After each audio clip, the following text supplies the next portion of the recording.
Welcome to the Slop Farm. Enjoy the video. In this video, I will explain how to get a tally job.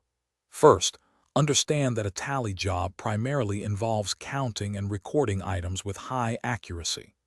This precision is absolutely crucial for maintaining correct inventory and financial records. Many of these roles are entry-level, meaning you can often receive valuable on-the-job training. You'll need good attention to detail and sometimes a bit of physical stamina for these positions. Next, let's talk about the essential skills. A strong numerical aptitude is fundamental, as you'll be dealing with numbers constantly. Your attention to detail must be excellent to ensure accuracy in all your recording tasks. Basic computer literacy is often a requirement for data entry, so familiarize yourself with common software. Good communication skills are also important for effective teamwork and reporting.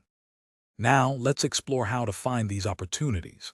Start by searching online job boards using keywords such as tally clerk, inventory counter, or stock taker. Many companies also post openings directly on their websites, so check those too. Networking with professionals in logistics or warehousing can open doors. Additionally, temporary staffing agencies often have short-term tally roles that can lead to permanent positions. Finally, here are some tips for your interview and success. Be sure to highlight your accuracy and organizational skills, as these are highly valued. Emphasize any past experience with data entry, counting, or inventory management. Show genuine enthusiasm for meticulous and sometimes repetitive tasks. Also, don't hesitate to ask about available training programs and potential career advancement opportunities within the company. Thanks for watching. Consider subscribing if we helped you today.